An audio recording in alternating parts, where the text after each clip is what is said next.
you tired of the daily hustle and bustle, the endless traffic just to get your little one to a good school?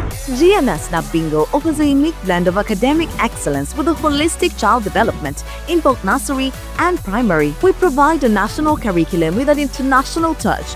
Enroll your child today by visiting our campus along Trinity College, Dabigo Road. GMS Snap Bingo, where every child's potential is a reality. Because we care. Good morning, good evening, good afternoon, wherever you are, whatever time you're watching, it's okay. Welcome to Second Take with IDK. My name is Amal Kansiime, and we're here to talk about everything sport, but with a little fun to do with it. And introducing the one, the only, drum roll please, IDK. That's quite an intro. If I'm the one paying, I would immediately pay. Yeah, but thank you, Amal. I'm Ismail Dakaba Chigongo. And you're telling me something about, before we went on air. Yes. About your mom knowing me? Yes. You know, I told her, I was like, oh, I'm going to shoot something with Dakaba. She's like, Dakaba, you've made it. You've made it. So clearly, guys, I have made it. I have made it. Yeah. I'm here with IDK. I have made it. Yeah, but thank you, first of all, for accepting to be part of the show. Love I'm actually it. Supposed to be the one introducing you since you're new, and our subscribers who watch the show already know me. So I should be saying, this is Amal Kansiime. If you've watched Ugandan television, you've seen her on NBA Sport before. Yes. That's part of her journey. The first time I saw her, she was blabbering a lot over Theo Walcott. Yeah? Look, she's Theo Walcott is a household name in my home. Yeah. My sister, everything that has to do with her is Faith Walcott. I tried to call myself Walcott, but it didn't make sense having sister wives. Oh. So I left Walcott to her. So does that mean you support the Arsenal? Because let me tell you, if you wanted, when we were growing up, if you want to ask daddy for anything nice, just watch the Arsenal game. Just watch it and cheer when Arsenal scores. Oh. Because so the whole family is Arsenal. Yeah, and I was telling him before he came on air that I've seen Walcott. He's aged a bit. He has grey hair. He now does analysis on Premier League TV. He's so maybe I can shoot my shot now because I like grown people. Yeah, he's now. Apologies about the cough. I've been under the weather quite a bit. Sorry. Even if it's Ramadan. One of my famous Theo Walcott stories was when he was named on the England team for the World Cup. Yeah. Under Sven Goran Eriksson. By then, I think he was a 16-year-old. And Eriksson admitted that he had not watched him, but he had been told of his kid. Yes. And where I got the story, besides that naming, was one of the senior England players, Steven Gerrard, made a comment about Theo Walcott that was not good. He said that when he first heard that Walcott has been summoned to the team, he thought it was a joke. Then, eventually, when he sees him on the flight, I think to Germany, that's where the World Cup was in 2006, he almost vomited on the flight. Why would you say that? Yeah, very cruel. I thought the comment was cruel. But he said he almost vomited. Well, because he knew he wasn't going to add any value to the squad. Value. Well, in 2006, I think I was 10. So I was... The story that I know about Theo Walcott is how he bought his whole family Range Rovers. Oh. Yeah. That's very nice. I've seen many stories about players when they win. I've seen with Ronaldo, Cristiano, when his team has won and he's bought everyone, especially the back room, iPhones and this kind of... That's why my son, I don't want to hear doctor, lawyer. I want to hear football, rugby, basketball, something I can invest in. Ew. No, I don't want to hear doctor or lawyer. I want to hear football, basketball, golf, something that's going to bring mad money. Yeah, that's quite a story. Range Rovers, eh? Yeah. Range Rovers. You know, talking about Walcott was once in Arsenal. Did you watch the game yesterday? Did you watch it on Sunday? Yeah, yes, I did. I did. Are you an Arsenal fan? No, I'm not. How do you feel? When Arsenal win? No, I don't feel anything very weird. But I gave Arsenal, first of all, to win the league in August. Yes. And I haven't changed that prediction.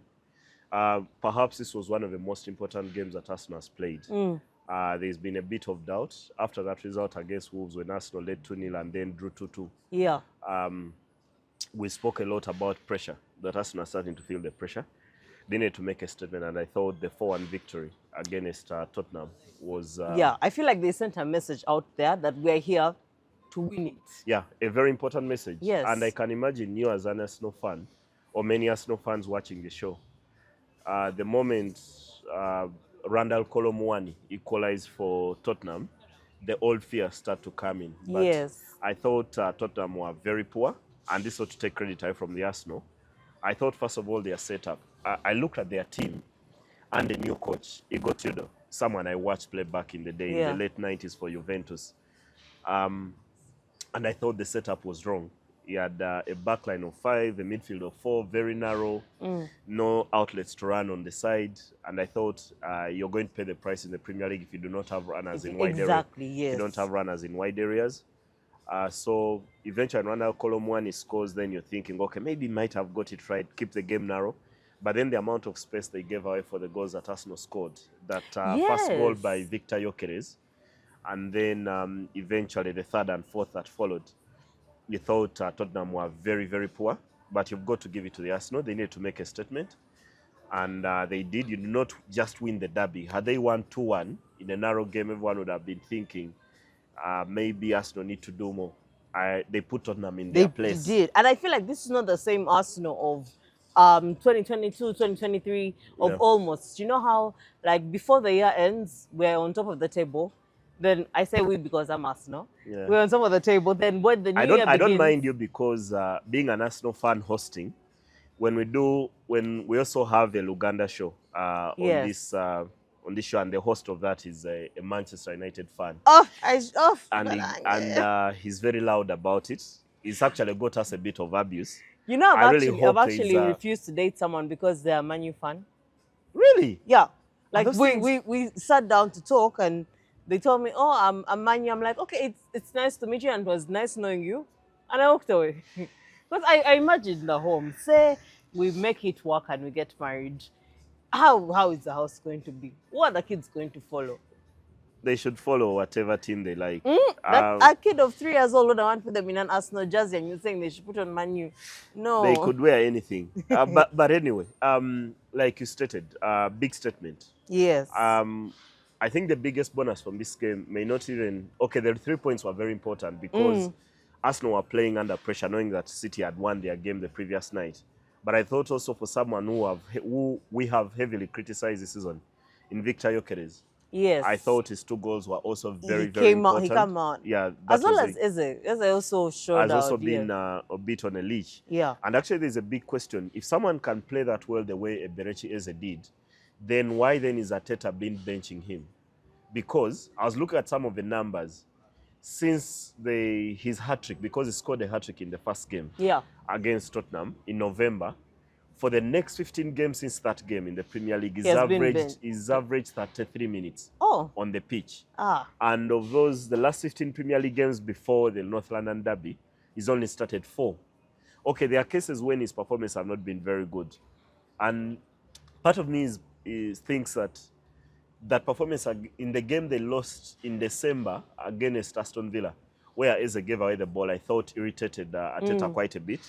And that's how he ended up on the bench.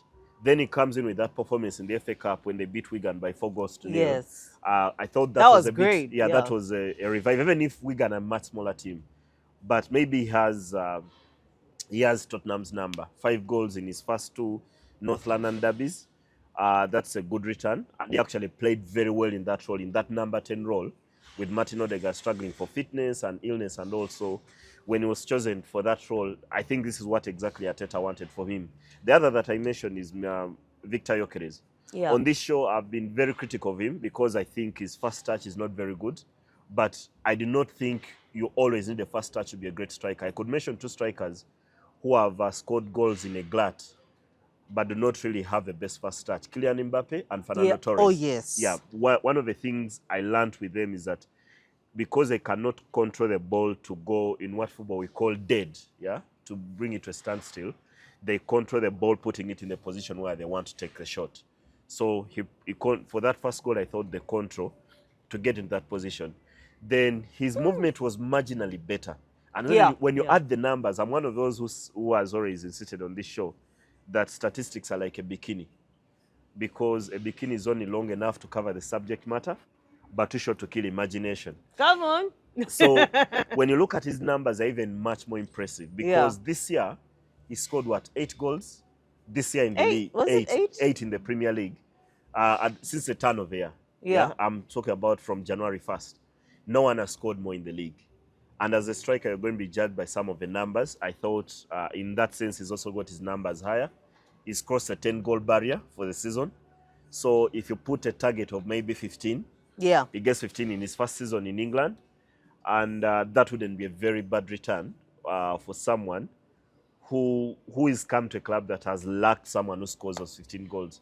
In the end, it could be the difference. I feel like Arsenal winning this shows, I don't know if it's right to say emotional maturity, with them winning this and in an away game even. Yeah. It shows emotion. This is not the Arsenal we knew. Like the Arsenal that we knew is now, and the Arsenal we know now is now unpredictable. Will they win it? Last year I was so happy. I was just happy that Man City didn't take it. Yeah. I do a lot So of you didn't mind watching. Liverpool? I didn't mind. I was like, it's like, we're the almost team, because it gets you to a peak, and then when you're at the peak and you feel like you're on top of the world, Arsenal will let you down.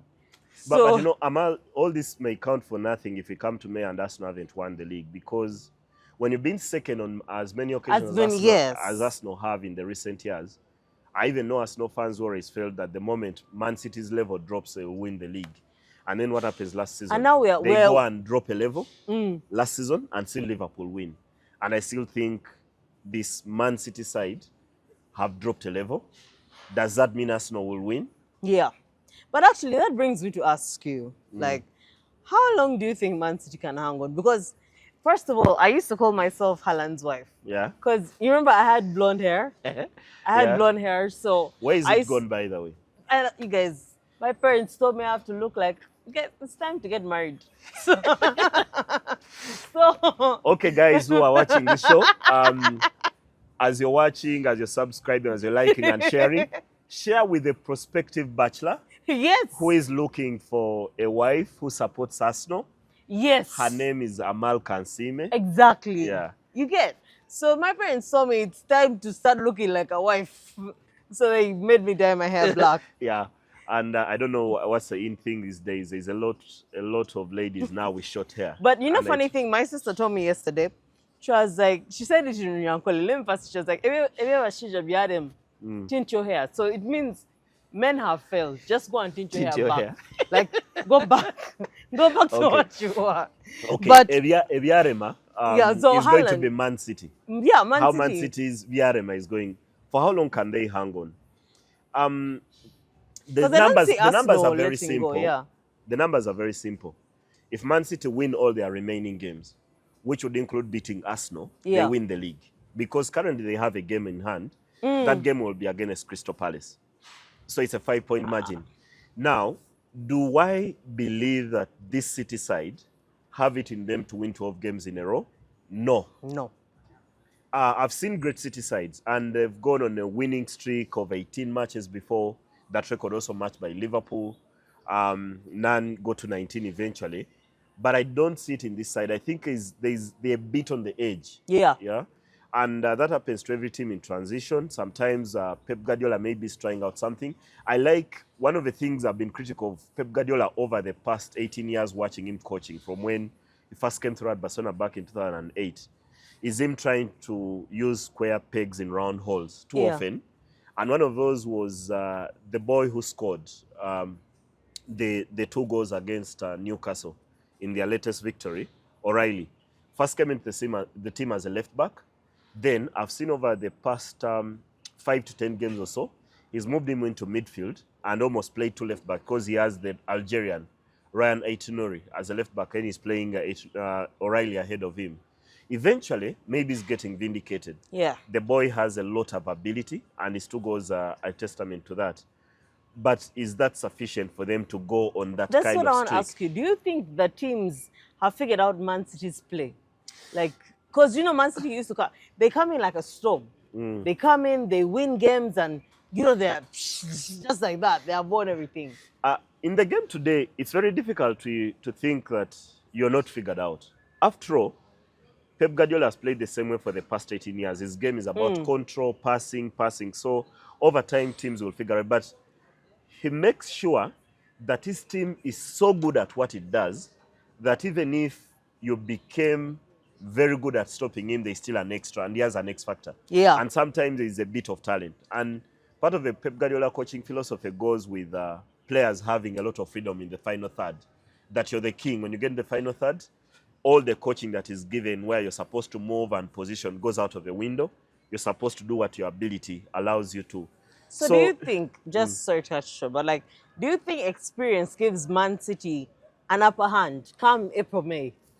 Yes, Do you it does, especially the experience of Pep Guardiola as a coach. Okay. There is many players in that side who may not have won much. But Pep Guardiola as an individual has won everything. In his 18 years of coaching, I think he's revolutionized the game of football. But there's players there, you think about Bernardo Silva, you think about Rodrigo, you think about Erling Haaland, Ruben Diaz, Josko Gvardiol, even if he's out injured currently, John Stones, Gianluigi Donnarumma, with the kind of stuff he's done over his career, especially when he was at PSG and came through at a very young age. He was in goal, I think, in the Italian Serie A at the age of 16. Of course, he has an obscene size for a man of his age. Yeah. So in terms of experience, yes, you cannot compare the kind of title-winning experience that Man City have with Arsenal's, because Arsenal, this current team, has not won much. In fact, in the 6 years that Mikel Arteta has been around, they've only won what? The FA Cup? Yeah. And nothing else besides that. But that's when I think the players who have won, the Kai Havertz, have to be very, very critical in terms, not only with the product they give on the pitch, but also with how they get their teammates ready. Yes, mentally, it's how they bring it all together. or bring it all together. I would imagine even a player like Victor Gyökeres, for everything that he lacks, and someone could easily argue that the Portuguese league does not give you the kind of challenge you need when you're going to be competing for a title in England, but still, that is title-winning experience. You cannot discredit it entirely and say it counts for nothing. Yeah. Because in the end, winning, regardless of where it is a culture. And it's a culture you build within you. If you've not had an opportunity to win, you do not know what it takes to win. True. So the guys who have won have to change that narrative about the Arsenal. And it's edging ever closer. I would imagine that if you're coach, you break down the season in 5 segments of 5 games. Now, at this juncture, I would imagine that Mikel Arteta breaks down the next 5. Because I thought these were, you started with Tottenham. The next game, I think, is against Chelsea. Difficult one, even if it's at the Emirates. But you break that down and then you imagine we must win 4 of the next 5. If you do that, then you look over your shoulder and see how many of the next 5 City will have won. Will they have won the same number? I highly doubt they will. So you must break down the season in those small segments. Now, I don't even want you to go far. You've said Chelsea. Now, Chelsea, after the Liverpool win, they have lost points. Yeah. They have lost points, and I feel like I may not be the best person out there, but like, I feel like what Chelsea is lacking is consistency. Yeah. You put that a nail in the head. Yeah. When Liam Rosini had just come in, and I don't want to go far back. It's an expensive squad. They pay a lot. Yeah. They pay a lot. And they do a lot of transfers. I think every year they've spent 500 million. Actually, at the moment a transfer window opens, Chelsea walk into the market, often blindly. I think this is the only window where they haven't walked into the market because they only brought back, I think, one of their loanee players, a defender, Sar, and they had to get rid of the coach, Enzo Maresca. But when you talk about inconsistency, I was talking about Liam Rosinia. He walks into the job, they win 4 in a row, then they draw their next. Now, the next 2 games they are drawing against relegation-threatened side. They led 2-0 against Leeds and dropped points. They led a goal to 0 against Burnley. Then recklessly, Wesley Fofana gets sent off. Then they put themselves on the back foot and then they concede an equalizer in the 90th minute. But sometimes when you talk about the Chelsea inconsistency, a sample space of 6 league games under Liam Rosinia may not be sufficient. You have to go back in the last few years. When is the last time you saw Chelsea post similar results consistently? I cannot even remember when, Yeah, because I don't. Was I born? Maybe I was. I'm a yeah, young and me, I'm 18, guys. yeah, Me, I'm 18. and you want So, to get married anyway. Yeah. I'm in love. So anyway, in the last few years, because they've had challenges, and I've mentioned this repeated with their goalkeeping and defense, they've also had to change their team. So Yeah. often, I don't think many of us, those doing these shows, or even Chelsea fans, can sit here comfortably and name Chelsea's starting 11 to start with in terms of consistent selection. Now, if you cannot select 11 players for what would be the biggest game in every speak, then you're playing with fire. But Every so now, often. I want to ask, is this season more about rebuilding rather than qualifying for the UCL? Like, what For is it Chelsea, about? Yeah. um, I don't know. I don't know. Honestly, when I come to think of it, they have so many young players, Yeah. players who are still developing, who have a lot of potential. I think the model that we've been accustomed to for the past 20 years, especially ever since Roman Abramovich took over the club and eventually lost it because of this war between Ukraine and Russia, and was forced to sell, is that we've been accustomed to a Chelsea that wins, Exactly. nothing else. So there is hardly a job of rebuilding or transition. So they must deliver some kind of title for them to Yes. justify everything they've done. Luckily, they're still in the Champions League. They are still in the knockout competition in the FA Cup.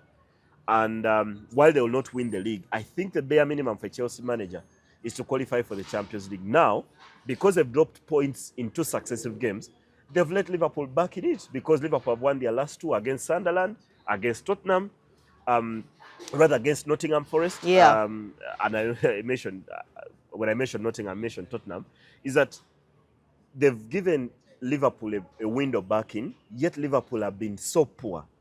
And Exactly. And also about Liverpool, because I feel like Liverpool has been winning while struggling. yeah, and if you want to epitomize how bad Liverpool have been this season, Yeah. there's games I can look back on, and I mentioned, I think the games they played back in November, the 3-0 home loss to Nottingham Forest at Anfield, and then the 4-1 home defeat to PSV Eindhoven in the Champions League. Yeah. Now, if those were bad performances, I thought while they won at Forest at the City Ground this weekend, that is as bad a performance But do you think that Liverpool have anything? put together. Do you think is anything is going to beat the injuries that have happened within the team and their midfield balance? I don't think it's all Very good. that. Yeah, Yeah, it's not very good.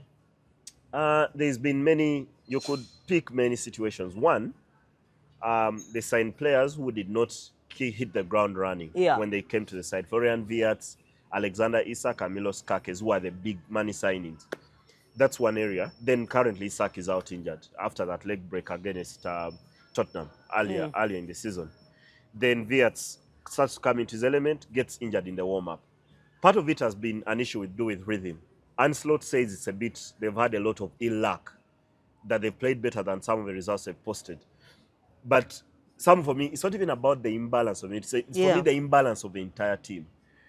So I guess what I want. That when you have a team that has depended on Mohamed Salah for so long, this season, I was looking at the numbers. He hasn't scored in 7 or 10 Premier League games now, and that is a crisis. Was it 8? I think 8, yeah. I think 8. That should be the number. So when you have that kind of imbalance in terms of performances, then you have your 2 best players for a very long time, Virgil van Dijk and Mohamed Salah, are on the wrong side of 30. Okay, these days being on the wrong side of 30 doesn't matter, because players like LeBron James, Novak Djokovic, and Cristiano Ronaldo have made 30 the new 25 with their performances. They've actually got better after turning 30. So you imagine that if the performance of these critical elements of a team had been better, Van Dijk and Salah, there would be in a much better situation. That would help even the newer players adapt quicker and acclimatize and bring a kind of performance. So you found yourself in a situation where you have Hugo Ekitike carry the load, and he hasn't. He's been okay, and you could say fairly excellent, because Liverpool have been that bad. But what if his 15 goals for the season were complemented by 20 for Salah? Would be a much better. What I want to ask you, do you think Liverpool, do you think they still have a chance of being title contenders, or do you think they are just top 4? Like title, no. Title, no. Because then, because then, if you're thinking Liverpool be part of the title race, Yes. you'd need to erase Arsenal from football. You need to Have you erase. heard that? Please, viewers, have you heard that? If you want Liverpool to win, you have to erase Arsenal Arsenal, from yeah, football because we're just that they'll good. not. But now they're giving themselves a good chance for finishing in the top Yeah. four, which is a bare minimum. And eventually, maybe then a top 5 slot will be sufficient because of a Champions League coefficient, because of the performance of English teams in Europe. It's very possible that if the 5th place team in England will go into the Champions League. So Liverpool could actually finish 5th and get there. So the war for 4th or 5th is between them and United and Chelsea. So But you know, and I'm saying this, just imagine me with blonde hair and like not smart enough. I would tell you that Man U at some point was a top team. Man U at some point would They still go. are. I know you support Man U, but like they were a top team. They were. It was a team to be proud of. You Yeah. get. You would say Man U, and people would clap for you. But now it's Man who, because you're number 5. You're number. I like, am man who. What? I've never thought about that. What are I you almost- doing? It's like we us no, you guys, the fans, it's like you've sent a kid to school to learn and they're just fading and they just keep changing the head teacher. They just keep changing the head teacher. They just keep changing the head teacher. It's failure, upon failure. Like we win when we want. Then start wanting. Start wanting to win. Please, you see us, no, we work hard. I But think there's Man a U- challenge. There's a challenge with teams with very proud tradition, like United. Yeah. In the time that United has been here, they've had 2 very successful eras of football. One under Sam Busby and the other under Sir Alex Ferguson. In all those 2 eras, they go through very painful transitions. Let me give you a simple stat. Do you know that in the 70s, either 73 or 74, United were relegated? And it's about to happen. It's about to happen again. No, they were relegated, but then they went and signed a manager in 1986. Yeah. In Sir Alex Ferguson, and went through that spell. When they won the league in 1993, they had gone 26 years without winning a league title. So some of the things, I think this is a club, because it's so sown in tradition, when they hit that spell and start winning, they go on a run. On a very length, they create an era where they're dominant. So they've had challenges since Alex Ferguson left the club, and his appointments have not been good. Some of the management, some of the signings. There's been a lot of things, even that stretch into the boardroom, where we do not sit. I And can't those things even have to date. I can't even date someone that supports Man U because you need a lot of love and care. You need someone to pamper you, put you to sleep, sing you songs like Arsenal will never win the Premier League. Man U will one day win the Premier League. I'm not going to sing the songs for you. You know, when I asked Amal Kansiime to do this, I never imagined it would go this deep. Yeah, the conversation has Mutsonyiwe. Honestly. But for Man But I U, know Brandon will make up for it. yeah, Man U fans, I feel your pain. It's hard to just wake up and be a loser, but Yeah. we support you. So now, if we switch to La Liga, now Real was beaten Yeah. and it's a Barcelona win. So, Of those, which ones do you back often? Kylian Mbappe. Yeah, Kylian Mbappe. Okay. Because I believe one day he'll buy my private jet.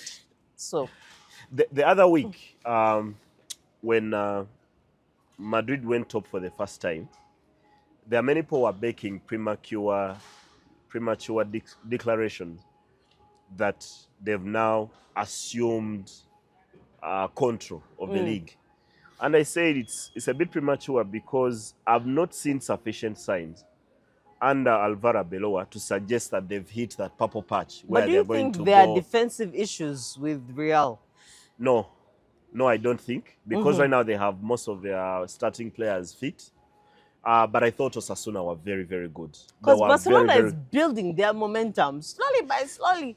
They are building their I momentum. think the two teams are going to stumble over each other until the Yeah. finish line, because the other week it was Barcelona losing against Girona. This week it's Real Madrid losing to Osasuna. I think both teams are not really iron that you sit down and say this team will go on a run. Now you're the 'Cause- expert here. Is this a turning point in the La Liga? No, It's it not. not It isn't.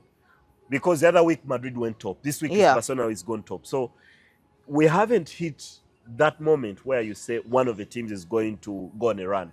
However, as a fan, I wouldn't mind it for a simple reason that somewhere in May there's an El Clasico between Barcelona and Real Madrid. So what if we get to that point when the gap between the two sides is under 3 points, 3 points or less? Yeah. So that game is decisive in terms of who wins the league title. Especially considering that this season, the other teams have not been very good. Atletico Madrid have struggled quite a bit. Villarreal have been the closest, but even they are not going nowhere. So there's quite a gap between the top two and the rest of the league, like it's been for a lot of the time that we've lived. But what I feel like one thing that I can point out about Real is that they're so stuck on individual brilliance. Yeah. You get like they believe but that's you know, that's it the for Real them. Madrid model is while there is a bit of coaching, and coaching can be very important, is that they've always thought the best players in the world belong to Real Madrid. Yeah. So they go and sign the best player, and then they hope things work out. Work out. Also, that's- it's about who they have signed. Yeah, who they've signed. Because you go back from Ferenc Puskas to Alfredo Di Stefano to Emilio Butragueno to Ronaldo to Your Zidane Spanish and the is Galacticos. good. Come on. Yeah. Italiano. No, I pay a bit of attention to pronunciations when I hear Hey, them. that's great. Yeah, so over time, they believe that they signed the best player. Yeah. That's why they signed Zidane, they signed Ronaldo Dalima, they signed Cristiano Ronaldo, now they signed Kylian Mbappe. That's part of the club model. That's why Madrid do not take a lot of pride in players they've developed. So they believe when they bring the best players together, they call the Los Merengues, yeah, the whites and all, or the angels or the Galacticos, like it was in the early Yes. 2000s, players from the galaxy. They believe when you put the best players together, you create the best team. Yes. Now it's a model that works But for is them, it but I that? do not. I don't think I it's don't. that anymore. I'm one of those who thinks that you must bring players who fit into each other's Exactly. abilities and execute roles, and when they Someone's do that, weakness is someone's strength. yeah. So you put them together. I don't think putting the best people together, because I feel like that's just ego that's going to take over. Yeah. Like as a best in my team. sometimes, as a best in but my because team. because it's Real Madrid, so often the egos have not taken over, for one simple reason that when you join Real Madrid, it's a peak Yeah. of a footballing career. So they expect you to know that you're too small because Madrid has had. But you see, all the everyone will best players. believe that if they leave, they're not replaceable. I'm pretty sure. Like I don't know. Like I'm not speaking as a woman that's just listening maybe to her husband talk about football. You're more speaking like a motivational speaker. Yeah, but and I believe everyone- and you know, when you go for those company team building things, that's what you're doing. Okay, now since I've covered that, I wanted to move from Bulaya. Yeah. Because me, I've not been to those countries. I But have. one day, I've maybe had the opportunity. maybe you'll take me. You never know. You never Stay know. close. I will stay close. Yeah. Now let's talk about Mohamed Shaban Kitara FC. Personally, I feel like he's going to add a lot to Star. Yeah. He's a very experienced player. It's a huge boost for them, honestly. Many a time. But when is these- it a huge boost for him? You see, you know, there is adding on. What to- an interesting question. It's like- Either way, I think it's a huge boost for the team. While they have Patrick Kadu and George Senkaba on Yeah. that team, they do not have a striker with experience and maybe even the quality of Mohamed Shaban. This is a player who, from when he first came through, when we first saw him at Onduparaka, that 2015 Uganda Cup final between Vipers and Onduparaka, which Vipers won by 3-1, he had something of an X factor. Yeah. Over time, his career has taken him to KCC twice. He's taken him to Vipers twice. He's taken him to Yes. He's taken him to Morocco. He's played at Raja Casablanca, one of the biggest clubs in Morocco. He's played in Libya. He's played in Ethiopia. In terms of experience and what he adds, and his attitude. First of all, he is one of the players with character. Mohamed Shaban is someone who thinks he's the best and a winner in his own right. So Yeah. he's going to give 110%. I do not like the circumstances under which he's come back, because the reason why he's left his Ethiopian side is that he wasn't paid, which is They never a weren't good paying. thing. Yeah, they weren't paying him. So he decided to terminate his contract and come home. However, for me, it's never good when a And player has Uganda come out of pays. the league. Kitara pays. Oh, Okay. Kitara pays. So one of the things is that we send all these players out there and they end up coming home. Many a time, because they are quality, by the time they leave this country, they leave the Uganda Premier League and go to those countries, they are better than the players here. They often return and are still better than the players they leave behind. So in terms of what he can do, I can reference to what Emmanuel Okwi has done Yeah. every time he's returned to AC Emmanuel Villa. Okwi has been Every time marvelous, he's come back to AC Villa in the past, he's come here and almost been the top scorer while playing only the second round. So if Kitara needs some kind of extra impetus because of that ruling that awarded them 3 points and 3 goals for that forfeited game with the Vipers, they are in the title race. Now, in the title race, you need to make some sort of statement, especially when you're chasing a team like Vipers. I think for me, this is a statement for Kitara. They will believe that Shaban will give them that extra layer. Though one of the comments I like the most when they were unveiling him, so they post this video with graphics. Yeah. Then a gentleman came to one of the WhatsApp groups and said, my 7-year-old daughter can do graphics better than this. And I didn't think that was... Ugandans, please be nice. Please be No, the nice. graphics weren't great, but in the end, we'll look at the substance. If Shaban Do goes you- out do there you and really- like- bangs in the goals, how many games do we have to go? They played now 17. The league, Yes. the league I is think they're like 30, so it's 13 to 13 go. goals. Yeah. 13 games 13 to go. games. So if Shaban scores 7 goals in 13, I think that would be a very, very good return. After all, most of the games in Uganda do not end 5-4 or 3-2 So you feel like 1-1 nil his is enough. signing shifts the title balance? No, it doesn't shift it away from Vipers, but I think gives Kitara an edge on the other teams that are in the title race, because there's about 6 teams that now harbor dreams of winning the league. Besides Vipers, who are the leaders, you think Kitara in there, you think Villa, you think KCCA, Entebbe, UPPC, and maybe Police. Now But doesn't shift it away from Vipers. let me tell you a funny story. There's a time when I went for a KCCA game and they were playing against Vipers. So I saw the Vipers players as aggressive. All I could see was them jumping. So I post a tweet and I say, I think the tweet is still on my Twitter. Those abavumagwe. Good. I said, Vipers players played like rugby players, but we still won though. The PRO, I've forgotten his name. Abdul Wasike. Yes. He's my friend. He said, we're DJ Alicia of sports journalism. You guys. Goodness. You guys. And then now. And now I can say Abdul Wasike likes DJ Alicia. Now let me He's tell a you. fan. Let me tell you the worst thing. I used to work with people that I believed were my brothers, Kavura and Tuka. So I tell them about what has happened, and I'm like, guys, this has happened to me in SWAT day. So on Monday morning, I'm there with them hosting the show, reading social media. Then they display the tweets. I'm like, guys, they call me the Jalish of sports journalism. I'm like, you guys, I was like, you know what, I forgive Osike, because I know it's his job and I attacked his people.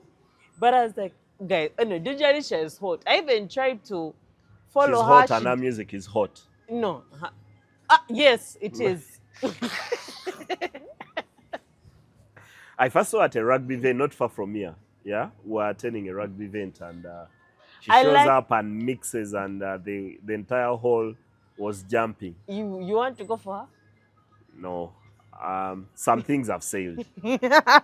Some things have sailed. Where I am, it's about molding the next generation. Well, anyway, let's move from that. Now let's talk about the elective assembly of AC Villa. Yeah, Villa is one of the clubs. I've had the chance to travel across many African countries. And in many places, you go and you mention Uganda and you mention football. Yeah. The next question is going to be, where is AC Villa? Now, over the past 20, you could even stretch it to 30 years, Villa have had their issues. ever since the leadership, first of all, changed when Patrick Kawoya broke out from the club in the early 90s and formed Villa International, the club had never been the same. But eventually, the people who took over the club from him, the Franco Mugabe and Omar Mandela, Haji Omar Mandela, who was the treasurer at the time, kept Villa winning and appearing on the continent. But the challenge they've had is that while they speak and say they're a club of fans, from when they came into inception in 1975, the governance structure of Villa has never been clearly defined. Yeah. So the elective assembly they are having this month, the coming month, which is March, is a very important one to set up the kind of structure that they would desire. A few years ago, they tried what they call the Villa Members Trust registration. I was heavily involved actually with it because the club that I first knew growing up was Villa. So people registered and there was supposed to be an election that brought together the former member of parliament of Osiro East, or the outgoing member of parliament of Osiro East, Medad Lubega Segona, and then Dennis Mbide Sebugwa and Haji Omar Mandela, who were supposed to be the candidates for that election. Of course, election was aborted, and in the end, Haji Omar Mandela assumed the presidency of the club. Now, there's an election that is coming up, and to be part of that election, you have to go and register. You pay 50,000 shillings to be a Villa member, and this is supposed to change the course of Ugandan football. How many Ugandans that support football can afford 50,000 Uganda I think many shillings? can. I don't think many can. Let me give People you that support football are your border riders. Yeah, 50,000 for the entire year, and I think they can afford. Okay. Let me give you this. That when Villa first tried this Villa Members Trust a few years ago, I received, because initially I think in 2021 I traveled to Japan, but I got people who are contacting me from the diaspora asking how they could be part of Villa. And if you go back to that register, I think Villa registered considerable success. I may not have the actual numbers that they got at the time, but they got considerable success in terms of people who are coming to be part of the club. Now they are trying it again.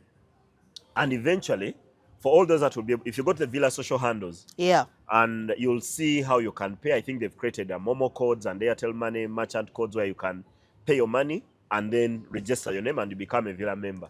Then after that, you'll go to Kulambiro. You know where there is East High School, where it used to be. It was sold and it's now owned by the Mandela Group. And they've created the Villa Academy, and that's where the assembly is going to be.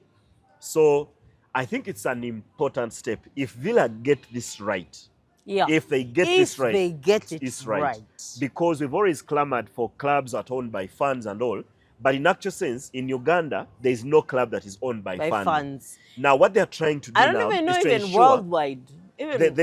They are Real Madrid, Barcelona are owned by funds. But like I'm saying, to be not many people know about that. Yeah. So they would, if they're in Uganda, like your typical border rider, may not know Real Madrid. Yeah, it's owned by funds. So it's Barcelona. You'll be happy to say that, I have paid 50,000. Exactly. Because, for example, in a place like Germany, owners, let's say companies, or Amal Kansiime, cannot own more than 49% of a club, because the other 51% must be owned by funds. And that model is the reason why German clubs have a certain level of stability, because funds have a big say. Now, what Villa are trying is exactly that. And it's the only sustainable model. Yeah. If you go back in history, every time Villa have had a rich person investing their money, Patrick Kawoya, or Franco Mugabe, or currently Haji Omar Mandela, they tend to perform. The moment that rich person walks away, Villa are fighting relegation. Now, the only sustainable model they can have is if funds own a share of the club. Okay. Because then I can pass on that share to my children and the next generation. So the club becomes a lot more sustainable. And let's say you have people paying 50,000. If you get 10,000 people, pay 50,000 shillings. At the start of the season, let me do my math. I used to be very good at math. Oh, no, I'm good at math. Test me. 50,000 shillings for 20,000 people. That's 10 million. No. That's too little. No. 50,000 by 20,000. By 20,000 people. Is that 1 billion? Yeah. Can you imagine if you got... Guys, I won. I did it. So let's say... Hire me for your accountant. So if in accounting we say you keep the numbers low, for it to make sense. Let's say Villa get 10,000 people a year to pay 50,000. They start the year with 500 million shillings. So the issues we always discuss, players not paid, are all gone. Yes, but Then the funds are eventually, paid. yeah. Yes. So in the end, they can then invest in a facility, because what Villa lack today, that everyone mentions, they do not have their own home, because that's the next step that they should be taking. Wow. Now I have a game that I'm going to play, and I need someone from behind the camera. You want someone from behind the camera to Yeah, come? someone from behind the camera. Brandon, you should come. Just come. Just I have come. something that I want to play. Yeah, I can imagine is, yeah, you should come. Yeah, Brandon should come to the camera, and maybe right in the middle. All right. So, you're going to pick one between these. Yeah, Now, I'm going to tell you what this is, and you're going to know. But he won't know. okay. You're That's going to Daniel. whisper? Yeah. Oh, I've gone. So, this is the first one. This is the second one. Okay. Have I got it? All right. So you're going to, I'm going to play around and then you pick one piece. All right. 1, 2. Crop tops are making me not be decent. Fine. 1, 2, 3, go. So you want him to pick? Pick one. Okay. This is rugby. Yeah. This is AFCON. Yeah. Yeah. So we're doing the rugby story. Okay. She's chosen something that is totally different from script. So guys, when we are shooting, we also have Brandon next to us. So don't think that Brandon comes from some other place. Era oluzungu alumanyi. So we go to rugby. Okay.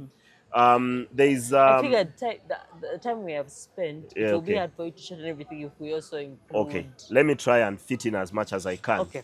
So first, this week, if you're interested in the administrative staff of rugby, there is a Rugby Africa meeting. Delegates and presidents of rugby unions in Africa, Uganda Rugby Union of Madagascar, Uganda Rugby Union of Namibia, Uganda Rugby Union of Senegal, Ghana, they are going to be meeting in Africa. It's the first time It's a Uganda is hosting that meeting. So it's a major coup, I think, for the chairman and president of Uganda Rugby Union, Godwin Kayangwe, who is also now he's also, I think, the general secretary of Uganda Olympic Committee. So it's You a know huge what your step. biggest fan always says, my mom? She always says football is a game of gentlemen played by thieves, and rugby is a game of thieves played by gentlemen. So Yeah. she always says that whenever, like, because in high school they were playing rugby, and I actually wanted to join, As but a player? I like my face. I really like my face, and I don't want punctures. Yeah, but now they are going to be discussing things Yeah. in the boardroom that affect the players on the pitch. But no, why I also think this story is important, the one that you want to leave out, is that rugby, when we hosted the Rugby Africa Cup last year at Nambole, we used the pitch that was set up as a training ground for the African Nations Championship and the AFCON in 2027. Now, over the past week, and perhaps on this show we'll do it again and again, the government has been launching construction of those pitches. They've launched construction of similar pitches like the one you see at Nambole, the outside pitch, with that Yeah. pristine surface, immaculate, and the players love playing on it. So we've set up another one in Chambogo. There was a launch to set up another at Makerere. There's going to be another in Hoima and another in Masindi to help the stadium at the Hoima City Stadium. Then there's going to be another at Lira University to support the John Akiba Wow, Stadium in that's Lira. a lot. Because of these facilities that government has set up, Uganda has become very greedy, and they've also bid to host the 2031 African Games. Oh. I was actually lucky. I was, I think, the first journalist to land on the story, and I broke it for High five. for Daily Monitor. And I don't even think my strength is breaking stories. My strength is in breaking down the stories. Yeah, I invest a lot in the analysis. So because of AFCON, we are now also trying to host the African Games. I've had the chance to attend the African Games. I was in Morocco in 2019 for the African Games back then. Of course, these have been mutated from the All Africa Games that we knew back in 1999. If you've lived as long as I have, everyone references 1999 because of the team that we had, the Cobs, the national under-23 team that eventually got to the semi-finals and lost and eventually came back with a bronze. Yeah. So those are the games that Uganda is trying to host, and they are competing with your country, Nigeria. Yeah. I know Uganda's when you never said my country. Yeah. That's my country. So that is also going to be a story for the next But few years. Nigerian's team is not, unless I'm wrong, it's not. No, that. the sports, because the African Games bring together many Olympic sports. It's Yeah. not only the football. There will be athletics, there will be weightlifting, there will be boxing, there will be. No, so I know there's- in football they're strong, but like things like rugby, Olympics, Yeah, they don't really put the energy. but some of the sports like rugby has only been played at the African Games once, and that's the last Okay. edition. In 2023, I was in Ghana for the last African Games. So there are sports where we'll have an advantage, and that will be a story of another day. But eventually, for me, the Guys, beauty of the entire story. The beauty is I will be traveling with him by force, by fire. So the story is that we bid, and the team inspected Nambole. They've also Yeah. been to all the other venues. So it will help if we win, because we need to make the sports facilities we are building sustainable. The stadium in Hoima, the money invested in renovating Nambole and Lira and all these places. So when you host events, you get to use these places, and when you use these places, then you can be able to generate revenue, Yeah. to clean them up and all. And we are not a very good country at keeping our places beautiful. We are True. good. You build a very nice house. It's cost you maybe 800 million. Then you look at it maybe 15 years from now, And it it's doesn't look rubbish. anything Yeah. as the money that you invested. So we need to host events to make this venue sustainable. And we need That's to why I'm build, all in like, for yeah. this hosting of the 2031 African Games. So do you think that, okay, I'm not going to talk about politics, but like, do you think what we have right now is able to sustain that? We need to create a sporting ecosystem. Right now, we don't. No. We don't- The we don't direct have answer one. is no, because you have a stadium in Hoima and you don't have a team that can use it sustainably. That's the next step. We need to create an ecosystem and a sporting culture that supports these investments that we put up, lest they become white elephants. Yeah. You build a stadium in Lira, you need to create an ecosystem of a community to be able to use that facility over time.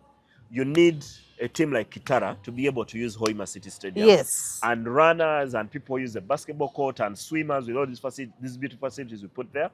Then you are able to sustain them. So for me, it goes down to a sporting culture. I need to create a sporting culture. I believe And that so. starts with people like you who want your children to play, Yeah, so they can buy you Range exactly. Rovers. But in the end, what we will get as a country is for them to use these facilities. So to my future children, please, doctor, lawyer, I don't want to hear it. I want to hear footballer, basketballer, hockey, something. Cricket. Munyambe. Cricket. Yeah. Cricket I brings love my money. cricket, so wouldn't hurt if one of your children played cricket. Swimming. I'm a great swimmer. So. Great isn't the word. You can say I'm a swimmer. Ah! My chest! My chest is paying me. I can outswim you. You're confident. Yeah, you can do that. Yeah. But that I'm not the benchmark of great. I I'm can on the lowest. outswim Michael Phelps. Maybe if I'm drowning. Well, thank you guys. This has been Second Take with IDK and myself, Amal Kansiime. I really hope I've you enjoyed loved- it. I've I've had so much fun. Yeah. I've learned a lot and I have talked a lot. Guys, you need to subscribe. That's a button down there. Subscribe. With a bell. Yeah, just subscribe and ring the bell and, like also. And tell Share us what with your circles. tell us what your favorite part is. Like, guys, I'm going to make sure you must like everyone that I'm going to meet them and be like this. Yeah. So thank you guys for joining us. Once again, my name is Amal Kansiime and this is IDK. Are you tired of the daily hustle and bustle, the endless traffic just to get your little one to a good school? GMS Nabingo offers a unique blend of academic excellence with a holistic child development in both nursery and primary. We provide a national curriculum with an international touch. Enroll your child today by visiting our campus along Trinity College Nabingo Road. GMS Nabingo, where every child's potential is a reality. Because we care.